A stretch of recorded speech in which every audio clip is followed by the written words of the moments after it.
Un excellent lundi matin et c'est l'heure d'être simplement humain en compagnie de Karen Larocque. Bonjour. Bonjour Sébastien. Chronique numéro 7 de cet automne. Notre focus, c'est la confiance en soi. Et ce matin, Karen, on parle de persévérance. En fait, c'est que la persévérance, c'est essentiel si on veut développer la confiance en soi. Parce que, tu sais, développer la confiance en soi, c'est un processus. Oui. Tu sais, c'est pas quelque chose qui se fait sur un moment, là. Je peux pas dire, tiens, demain, qu'est-ce que je ferai bien? Demain, je développe ma confiance en soi. Tu sais, ça se fait sur... C'est un processus, fait que ça se fait, c'est de longue haleine.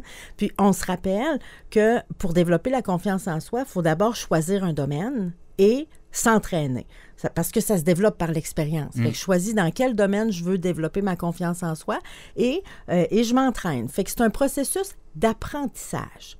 Fait que dans un processus d'apprentissage, c'est normal de se tromper. Non seulement c'est normal, mais c'est prévisible. Tu sais, c'est quelque chose de nouveau dans lequel j'ai pas encore d'expérience, que je veux m'entraîner. Je peux prévoir que je vais me tromper, que je vais faire des erreurs, que je vais avoir peur, qu'il se passera pas les choses se passeront pas nécessairement comme j'avais prévu. C'est important de pas abandonner dans ces moments-là. Parce que s'il fallait que j'abandonne à chaque fois que j'ai peur ou à chaque fois que je me trompe, je me rendrai jamais au bout. On fait du sur place, là, ça rejoint à ce qu'on se disait dans nos anciennes chroniques. Il faut tout le temps être en mouvement, sinon on s'atrophie. Ben oui, ben c'est ça qui arrive si jamais on décide d'arrêter parce qu'on a trop peur. Si jamais on réalise qu'on a trop peur puis on a envie d'abandonner, ben le mieux qu'on puisse faire, c'est de diminuer le niveau de difficulté, tu sais, trouver un moyen de rendre ça plus facile pour avoir un peu moins peur. Mais ce qui est important, c'est de continuer. Si je réalise que je me suis trompée ou que ça n'a pas donné le résultat que j'avais voulu, ben c'est important de ne pas arrêter, mais à la place de tirer leçon. De tirer leçon de cette expérience-là et de continuer. Parce que comme tu disais, c'est le jour où on arrête, le muscle va s'atrophier. C'est-à-dire que, admettons que je veux développer ma confiance dans ma capacité de m'exprimer. Et là, je m'exprime, tu sais, là, je me pratique. Ça fait une couple de semaines, je me pratique. Ça va pas pire. Mais il y a une fois où je m'exprime, ça donne pas du tout ce que j'aurais voulu. Je pourrais me dire, ah ben là, de toute façon, c'est assez. Je l'ai assez développé, là, tu sais, ma capacité. Puis j'arrête, là. Mais si j'arrête, non seulement je vais... Tu sais, admettons que j'aurais voulu être bonne. Tu sais, on peut être bon à s'exprimer entre 0 et 100, puis que mon objectif, c'était 80. Puis admettons que j'arrive à 80, puis je décide, c'est assez, là. Puis là, j'arrête de pratiquer ça. Bien, il faut s'attendre que dans les semaines qui vont venir, non seulement je vais garder ma capacité à 80, mais ma capacité va diminuer. Faut jamais arrêter de se pratiquer. Jamais prendre ça pour acquis. Non. Mais c'est comme un muscle, tu sais. Un muscle, tant que je l'entraîne, il se développe.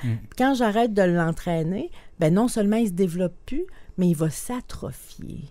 Et ça, c'est terrible parce qu'on développe, tu nous disais dans des chroniques précédentes, des problèmes comme l'anxiété, comme peut-être la dépression, des choses qui n'arrivent pas quand on est en mouvement, finalement. Ben, en fait, c'est que si on arrête d'être en mouvement puis on arrête d'aller dans notre zone de développement, puis ça va être le thème de notre prochaine chronique, la zone de développement puis l'importance de sortir de sa zone de confort. Si on arrête de faire des choses qui nous parce que les choses nous font peur, oui, notre vie va se rapetisser puis ça peut donner, en effet, toutes sortes de symptômes.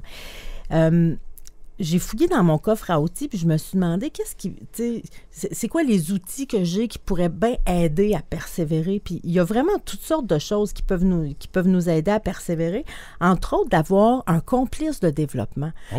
Même comme pour le développement physique, là, admettons que, je sais pas, moi, tu t'inscris à un cours de Zumba, tu sais, puis tu t'inscris avec une amie. Ben le soir où ça te tente pas full d'y aller, puis ton amie, elle t'appelle, puis elle te dit « Hey, je vais te chercher, tu viens me chercher. » Tu sais, ça... Elle te motive? Oui, d'avoir un complice avec qui tu vas pouvoir avoir quelqu'un qui va être avec toi sur le chemin du développement de la confiance en soi. La personne peut avoir ses propres objectifs, tu as les tiens, mais ça te fait quelqu'un avec qui en parler quand c'est plus difficile, avec qui partager tes succès. Avoir un complice de développement, ça aide à persévérer plus longtemps. Aussi, de célébrer ses efforts, tu sais, pas juste attendre d'être rendu à 80 pour fêter ça, mais la semaine où t'as à 3 reprises, tu t'es exprimé. Si je garde l'exemple là, de développer capacité de s'exprimer. Si dans la semaine, à 3 reprises, je me suis exprimée dans des moments où c'était pas facile de le faire, bien, c'est important de célébrer ça. Célébrer les petites victoires. Oui, c'est comme ça te nourrit tout le long du chemin, tu sais, ça va aider à se rendre jusqu'au bout.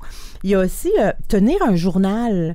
Moi, je l'appelle mon carnet de route. Dans ça, tu écris tes objectifs, tu écris ce que tu as essayé, tu écris les leçons que tu tires de tes expériences.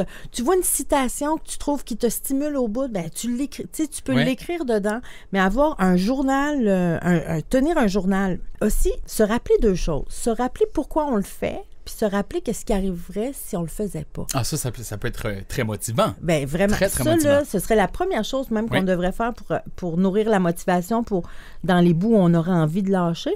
Si je veux développer ma capacité à m'exprimer, comme si on regarde le même exemple, bien, je pourrais me demander pourquoi je fais ça? Tu sais, pourquoi j'ai envie de développer plus ma capacité à m'exprimer et qu'est-ce que ça va me permettre? Quand je vais être capable de m'exprimer, là, qu'est-ce que ça va me permettre que je ne suis pas capable aujourd'hui? Puis ça, je peux écrire ça dans mon journal. Oui. Je pourrais me demander aussi, et si je ne le fais pas? Qu'est-ce qui va arriver? Exact. Si je ne fais rien pour développer ma capacité à m'exprimer, qu'est-ce qu'il va falloir que je subisse dans ma vie à cause que je ne développe pas ça? Je pourrais me demander dans 1 an, dans 2 ans, dans 5 ans, qu'est-ce qui va se passer si je ne le développe pas? Et les journées où j'ai le goût d'abandonner, ben là, je ressors ces 2 questions-là, puis mes 2 réponses, puis je peux relire ça. Puis ça aide à persévérer.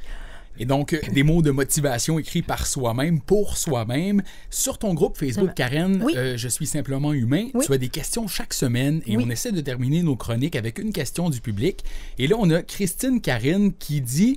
Et comment ne pas retomber dans nos anciens patterns si confortables? C'est vrai, c'est facile à retomber dans ces pantoufles bien confortables. C'est sûr. Ben oui. Ouais. Ma réponse est un peu plate. En fait, c'est qu'on va retomber.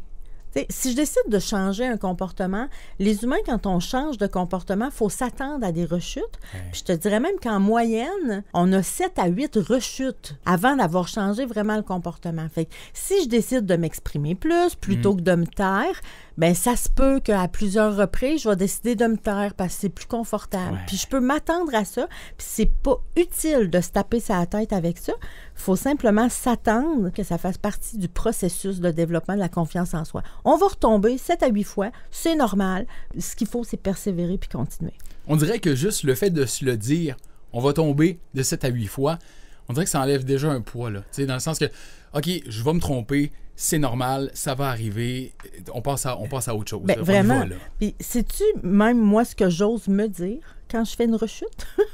Quand je suis en train de travailler à développer quelque chose, puis je fais une rechute, je me dis, j'ai fait une rechute, c'est bien le fun, il m'en reste une de moins. Et voilà, tu fais une petite barre dans ton journal. Oui, bien, on pourrait dire qu'à chaque fois qu'on fait une rechute, si on revient sur le chemin, on est plus proche de notre destination à chaque rechute. Si on revient, parce qu'on pourrait aussi décider de ne pas revenir. Mais si on persévère, à chaque rechute, on est plus proche de notre objectif. Et au bout de toutes ces rechutes-là, de se rappeler le chemin qu'on a fait, de qu'est-ce qu'on était, de quoi on avait l'air à la première rechute, c'est quelque chose de motivant aussi. Ah ben, tellement, valorisant. Tellement. Puis on pourrait même, dans notre carnet de route, faire une section rechute. Puis à chaque fois qu'on fait une rechute, on écrit notre rechute, puis vous allez voir, vous allez en avoir 7 à 8 avant d'être rendu au niveau où vous voulez être. Et c'est normal parce qu'on est simplement humain. Et voilà.